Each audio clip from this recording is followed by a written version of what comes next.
Welcome into sports. I'm Gerhard Mathangani, joined by Chase Robinson here in Hoover for the second of 4 days of SEC Media Days. And on tap today, taking center stage, South Carolina, Texas A&M, Mississippi State, and Tennessee.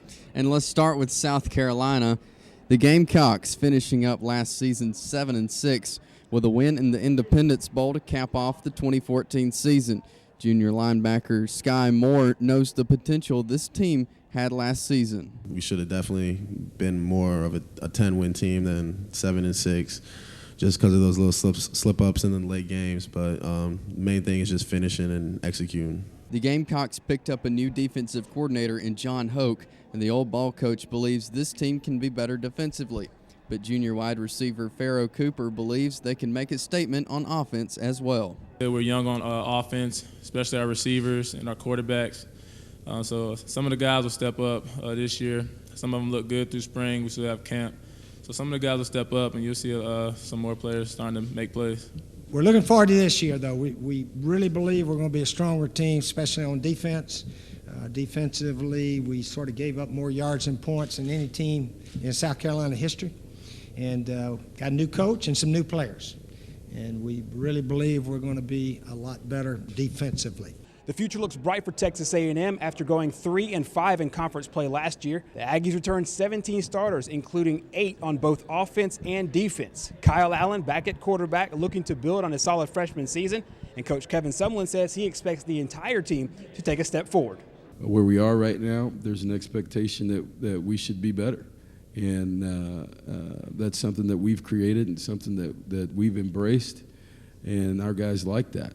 And what that means is that you're at a place, at a university that cares. You have fans that care.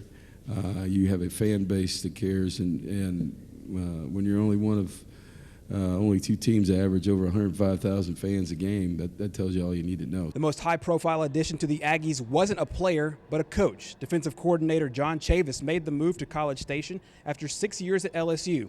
The Aggies needed help on defense. That unit gave up 30 or more points in 6 games. Players say they like what they've seen so far. What I've seen is our guys, they're really getting upfield. And guys are flying around. Before I thought maybe they're kind of gapping and stuff like that. We're really just trying to disrupt the backfield, almost in a way kind of stop the play and disrupt it before the play can even begin, and really just kind of cause chaos back there and make the opposing team feel under pressure. Just fiery personality. Whenever you watch LSU play, you can see why they play. You can see why they play with so much swagger and so much passion.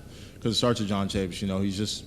He's first day he got here, I knew he was the real deal. So I'm just happy we have him. After sitting number 1 in the nation for 4 weeks, the season did not end like the Bulldogs of Mississippi State had planned, losing 3 of their last 4 games. And for the players, they have to use their losses as motivation. We just try to focus on finishing strong in every drill and also every practice. So finishing strong, and we don't hear a lot about our wins because that doesn't make us. It's what you do after the loss. And obviously we did a poor job of rebounding from those losses. So we just have to stay focused and stay healthy and make sure that we're focused on those losses and let that be our motivation. I'm not going to say I totally forgot about them because there's things you can learn in losses as well as wins, though.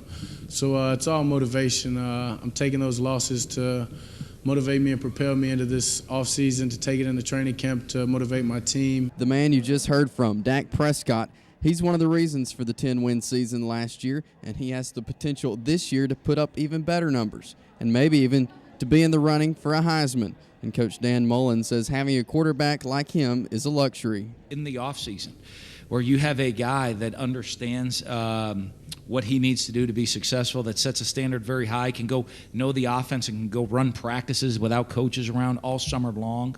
And a guy that is going to raise that bar for all the young kids in the program for them to see. That is the ultimate luxury. And, it ends after this year, so hopefully all the young guys have really seen what you have to put in to be successful. If there's one team everyone in the SEC is keeping an eye on, it's Tennessee. In his second season in Knoxville, Butch Jones took a herd of underclassmen and finished 7-6. The Vols returned 21 starters, including 10 on offense. Expectations certainly high on Rocky Top. We're all excited. We're all excited for the season. There's a lot of positive energy, positive momentum, but we have to focus on just one game at a time. We have to focus on Bowling Green in Nashville. The hunger that you see in each and every guy, each and every day, throughout workouts, how they are attacking, the classroom, how they're taking care of the body, doing all the right things on and off the field. I'm excited for each and every player of Team 119. Tennessee is led by quarterback Josh Dobbs. He became the starter late in the season and never looked back. But Dobbs is not your average quarterback. In fact, he's not your average student.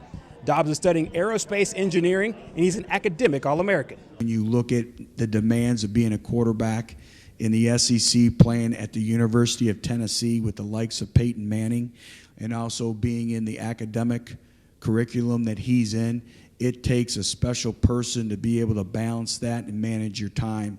There are 3 local players on the teams represented today here in Hoover.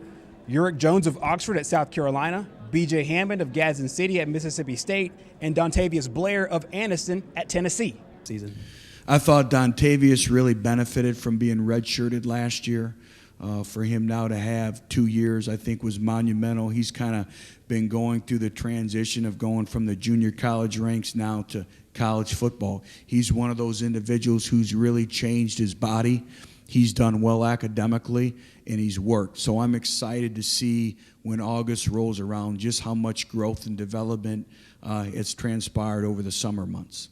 That's it from day 2 here at SEC Media Days in Hoover. Tomorrow's another big one. Absolutely. Alabama's the headliner, along with Missouri, Kentucky, and Arkansas. We'll be here to cover it all for you from Hoover at SEC Media Days.